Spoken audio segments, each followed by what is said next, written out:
The following Pharma Essentia podcast is intended for informational and educational purposes only and cannot be considered as medical advice. Please speak to a healthcare professional before making any treatment decisions. Hey, Josh. Hey, Kay. And if we are in your ears... Or your eyeballs. Hello. Thanks for joining us for another great episode of the MPN Pod, Stories from the Marrow. A podcast about myeloproliferative neoplasms. Brought to you by Pharma Essentia. Thanks, Pharma Essentia.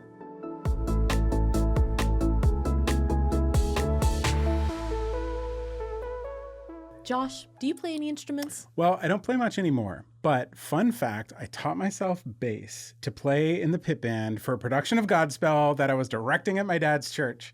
I couldn't find anyone to play those like funky 70s bass lines. What about you?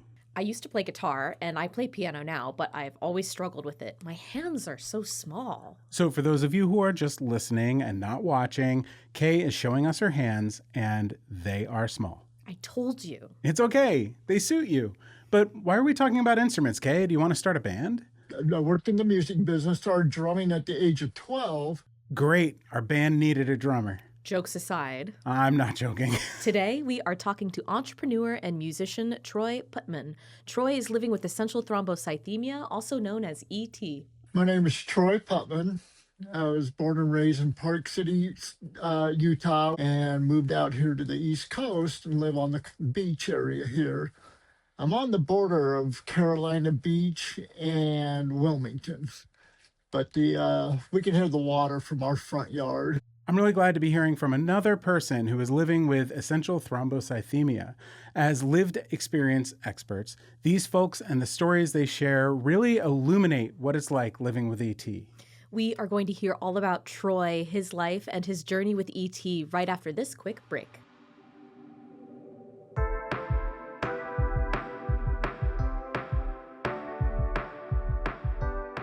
So, you're learning about myeloproliferative neoplasms on the MPN Pod, Stories from the Marrow. Now take the next steps on your journey with Piece Together MPN. Whether you're living with essential thrombocythemia or polycythemia vera, piecetogethermpn.com can help you learn about your options, speak up, and make informed long-term decisions, from understanding test results to advocating for yourself at every appointment. Check out piecetogethermpn.com to learn more.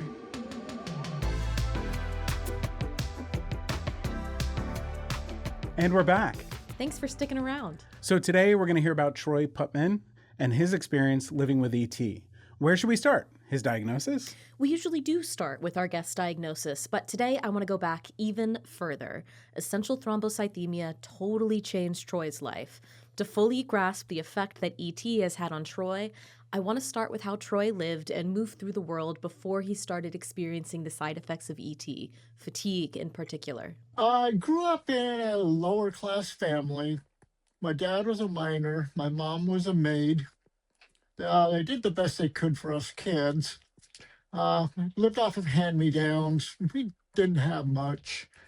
With that, I started working at the age of 12. I actually worked 3 jobs. One was setting pins, which in the old days, the bowling alleys, you had to set the pins manually. And then I delivered newspapers, and then I'd go around the winter and shovel people's driveways and yards, walkways. And in summer, I would mow lawns. So from 12, I built up. Whoa, it sounds like Troy was a real go-getter as a kid, juggling multiple jobs. Physically strenuous jobs at that. I also delivered newspapers when I was 12. They're heavy. Well, earlier you mentioned Troy as an entrepreneur and a musician. When did he get started on those fronts? When I was 17, I was a dishwasher in a restaurant. And I told the owner, I said, is there any way I can learn more? I want to learn more about this. Well, at 21, I became a co-owner of that restaurant. And I worked in the music business, started drumming at the age of 12. At 19, I ended up with a recording contract with our band. So I was trying to do that and run the businesses, which was really tough. But I wanted to keep going. I have drum endorsements and my own signature sticks, which have sticks that have my name on them, which the company I can say they completely understand has and have kept me on the roster. Restaurant co owner, professional drummer with a recording contract. Troy is on top of it. Never underestimate a former newspaper delivery kid. So I was taking the money that I was making through my music and investing in businesses. That's how I ended up with the businesses, which was a taxi and limousine service, a restaurant, and a bar. I built myself a little, empire. One of my dreams was I lost my dad at the age of 18. One of my dreams was to build my mom a big house, which I did. And she was thankful for that. And sadly, she passed away 9 years ago to breast cancer. And then after the 2002 Winter Olympics, I sold everything and moved out here to the East Coast and became a beach bum. But we did open up a couple businesses here, 2 general stores and 2 U-Haul dealerships. Wow, Troy's got such an incredible life. I'm really sorry to hear about his parents, though. It must have been so special to be able to build that house for his mom before she passed away. I'm trying to keep track of all of his business, a taxi and limousine service, a restaurant, a bar, a general store, a U-Haul dealership. Not to mention working as a touring musician, which brings us to Troy's essential thrombocythemia. And then after I was diagnosed with ET, I couldn't play anymore. How I found out was I was out on tour and I got hired.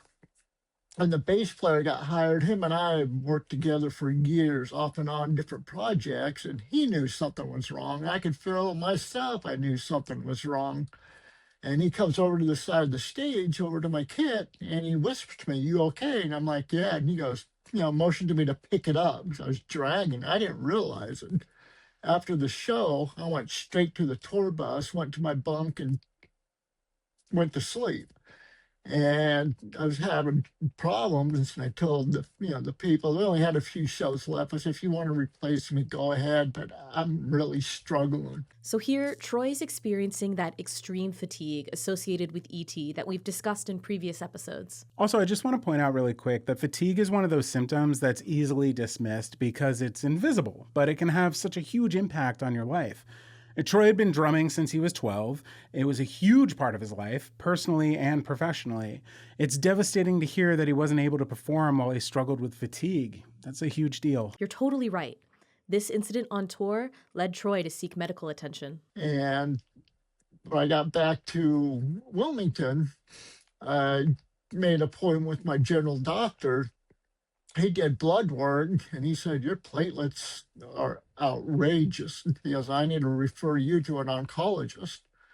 I never really knew what an oncologist did. When he said that, Zimmer Cancer Center, I'm just like, wow, what is this all about? And I've lost, friends, family, and fellow musicians to cancer, so it had me terrified. It's wild how many patients tell us they first learned their symptoms might be a result of cancer by deducing it after being referred to an oncologist at cancer centers. Right. Ideally, your doctor is able to communicate that information to you, which should help mitigate some of that surprise and fear. Well, I went to the oncologist, and they did the blood work, and he come back and says it looks like wanted me to do a BMB, bone marrow biopsy. So he did the bone marrow biopsy, and then when I came back, he told me that I had what they call, I can't pronounce the name, ET. I can't pronounce how you pronounce it. CK? Even our guests can have a hard time with the pronunciations. But anyway, I was like, "Well, what is that?" And he said, "Well, it's a blood disorder where your blood makes too many platelets." And I said, "Well, what do we do for it?" He goes, "Well, we can monitor it. And for now," he said, "we'll keep track." He goes, "I want you to take, baby aspirin, and we'll keep, making appointments every month and let's check it out." So we did that for until I seen him on 1/28 of 2016, and here I am today. So, Troy met his oncologist in January of 2016 when he was put on the watch and wait approach paired with baby aspirin. The big downfall is the fatigue and the depression that comes with it. Because I can't do my normal everyday activities. I don't know if that's what's causing this fatigue or if it's the ET. But when I had the phlebotomies, I thought I was going to feel better. I didn't. I mean, I thought I was like, oh, okay, this can be a magic trick. This is going to take everything away from me. This is going to make me, I'm going to start having more energy. And that did. Like, I can't tour anymore. It's hard to. I've filled in a few times here and there. I just did it a few weeks ago, and I was even struggling then for like 3 days. So I took up. I've always learned how to play the bass guitar and keyboard, so I got myself more into string instruments today because it's not as much,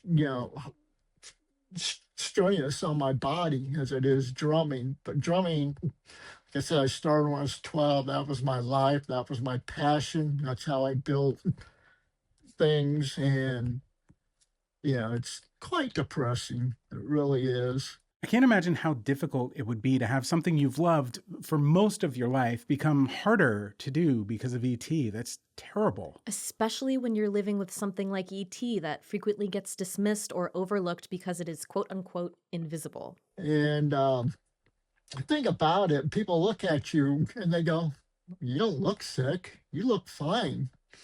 And I'm like, why don't you step in my body for a day and just to see what I go through? Then you can tell me that. I said, when you have a toothache, you look fine, right? And they're like, well, yeah, unless it's swollen. I said, but if it's not swollen, you're hurting, correct? They said, well, yeah. And I said, exactly. That's exactly how we feel. You don't see our pain inside. You don't see what we go through mentally. You don't see what we go through physically. And a lot of my friends and associates have changed their outlook on things, the way they look at me now. Before they looked like at me like, oh, he's just making stuff up. Okay, he doesn't want to do this. Oh, he's making excuses. Because sometimes we'll have plans to go do things. I don't feel good. Like, and so cancel at the last minute. But these friends now understand, which is great because at the beginning they didn't understand. They thought I was just making excuses. And like even today is a rough day for me. I came really close to postponing this because I wasn't feeling good. And the fatigue was there. And then again, the depression. And I told myself, well, if I postpone this to tomorrow or next week, how am I going to feel then? You don't know from day to day. I mean, it's like gambling. You have no idea. When you wake up, you have no idea how you're going to feel. And, I talked to my wife and she said the same thing. She goes, well, what if tomorrow you feel worse? I'm like, you got a point. So I'm here today. Troy, thank you so much for making the effort to join us on the podcast today. Sharing your experience with ET is so valuable, especially for other people living with ET, struggling with that intense fatigue. You're helping the community know that they are not alone. So we appreciate you. Agreed. I also really like that metaphor of the toothache Troy mentioned. You can't see it, but it's hurting. I think it's also important to highlight how Troy has to constantly shuffle his life around to accommodate the extreme fatigue. That's frustrating and exhausting in and of itself, especially for someone like Troy, who was used to running multiple businesses while pursuing music. Like I said, drumming, I used to go out and pound out a 90-minute set, hardcore, come off, mingle with the crowd, other bands, everything, and wouldn't even think twice about it. Now it's like halfway through, I'm thinking about heading to that tour bus. I want to go lay down. I want to climb in my bunk. I don't want to do this anymore. And I'm exhausted. And then when I'm done, I put on a fake smile and try to socialize with others. But they don't understand inside how I'm feeling. But if it wasn't for them, we wouldn't be where we're at today. And that's one thing about the fans is that they or bread and butter. And so I have to put on a fake smile and pretend that everything's all right. And the fatigue, like even, like a couple days ago, I did some yard work, all kinds of stuff. And then today, I could barely get up out of bed. Obviously, the fatigue associated with ET is well beyond just feeling tired. I'm really glad Troy was able to join us for today's episode. His story really does highlight the impact that kind of fatigue has on every day of your life. I'd like to hear about Troy's experience with his doctors. A lot of our guests have to seek a second opinion or have trouble getting an initial diagnosis. Did Troy experience any of that? I love my doctor. He's great. I mean, he listens to me. I've been to doctors where they just, like a number. It's like, okay, in, out, in. I mean, he'll listen to my complaints. He'll listen, give me a solution. A prime example, I'm a diabetic. And he said, well, your numbers are stable, but I'm concerned about your diabetes number. Well, he made a phone call to my diabetic doctor and said, you need to change his medicine, which I thought was great because he didn't have to do that. So my oncologist here at Zimmer Cancer Center, I love the guy. He's great. I mean, every time I get to see him and the same thing for rating, he gets 5 every time. This is a great example of a proactive doctor utilizing a healthcare team of specialists to cater a treatment plan to his patient's specific needs. Healthcare is a collaboration, and I'm really glad Troy found a doctor who takes that collaboration seriously. Ooh, I really like that idea. Healthcare is a collaboration between the patient and your primary care team and your specialists. And your loved ones. I take staff with me because 4 years ago I had a stroke. So sometimes I get short-term memory loss. So I take my wife Steph with me to every doctor appointment. And so is there something that I missed or any questions I have, she's there. And the doctor, my oncologist, Dr. Schreiber, he's great at talking, not only to me, but to her. So we both understand. If you're a caregiver or a loved one to someone living with essential thrombocythemia, this is a great way you can support that person. Even if they aren't struggling with something like short-term memory loss, doctor's appointments can be overwhelming with a lot of esoteric language that's difficult to sort through. Joining your loved one at their doctor's appointments, taking notes, and being actively aware of their treatment plan can be super helpful. Speaking of loved ones, I'm really curious about how Troy navigated communicating his diagnosis to people in his life. He mentioned earlier that some people were confused because he looked fine and that he has to cancel on friends somewhat frequently due to fatigue. Well, how does he talk through that stuff? When I told my mom, she got scared, because she just lost my uncle, her brother, to cancer. And when I told her it was blood cancer, she heard that C word and panicked, thinking that I only had X amount of days to live. And then when I tried to explain to her that it's, I can live a normal life, that I don't have to worry about, the time limit, but I just have to be careful and need to make sure I take my, aspirin to keep my blood, go through, the doctor, the oncologist all the time. So that helped her out relieved.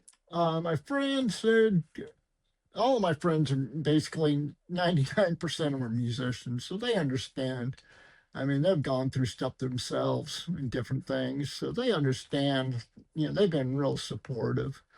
I don't have to say that there was any friends that I had to push away, because they didn't understand. And when Troy really needs support through the more debilitating side effects of ET, he turns to his wife and engages in activities that take his mind off his frustrations. My wife, she's my right arm. I mean, she's very supportive. She goes to my doctors. She knows if I'm not feeling good, that she'll try to do more for me. And a couple days ago, they had an air show here at the beach, which we ended up going, but I almost canceled on her.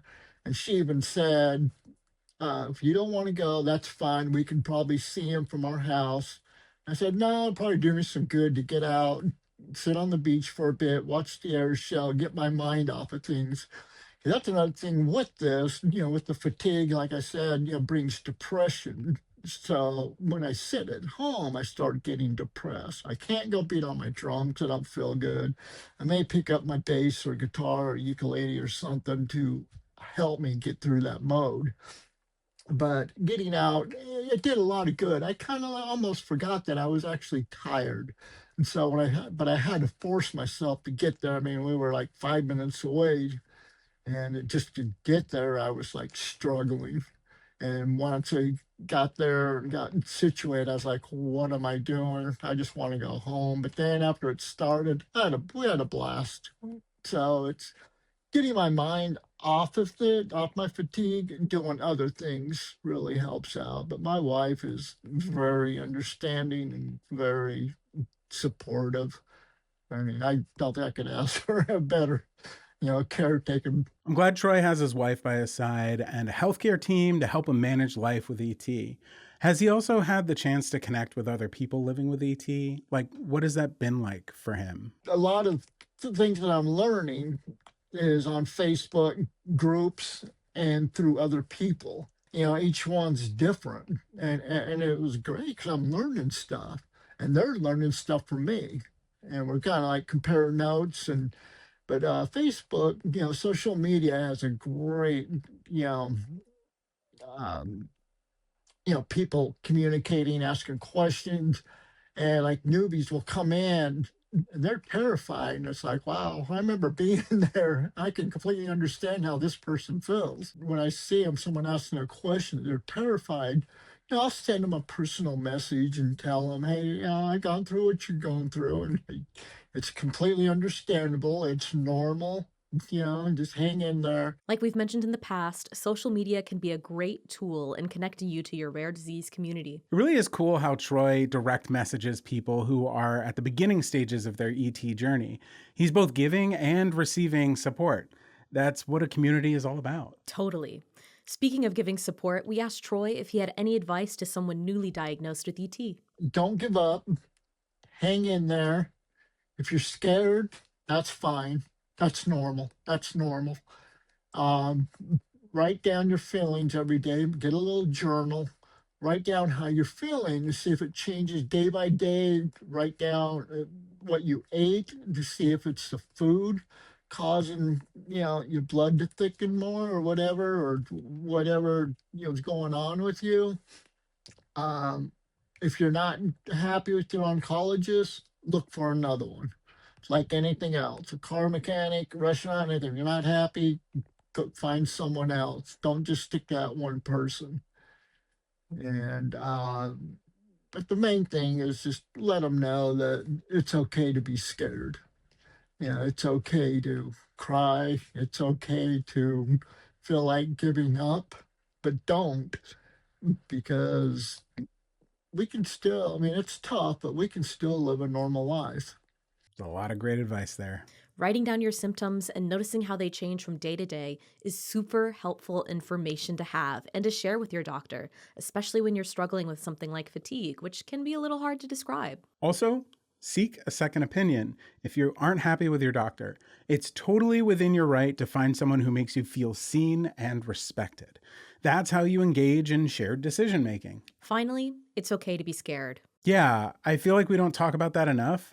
It's okay and totally normal to be scared or overwhelmed as you deal with your diagnosis. It's really important to reiterate that for a cancer like ET, where so often people tell you that it's not that bad or that you look fine. You don't have to diminish your own feelings just because other people don't understand what you're going through. And beating yourself up over feeling scared only makes your stress worse. Josh, what a great episode this has been. Agreed. I'm so glad we had the chance to talk to Troy. Troy, thank you so much for making it on the show today. We know it's not easy with that fatigue, and we appreciate your efforts so much. And I'm sure our listeners do as well. Totally. And listeners, we so appreciate you for tuning in. This has been the MPN Pod, Stories from the Marrow, a podcast about myeloproliferative neoplasms. We'll see you next time. Bye.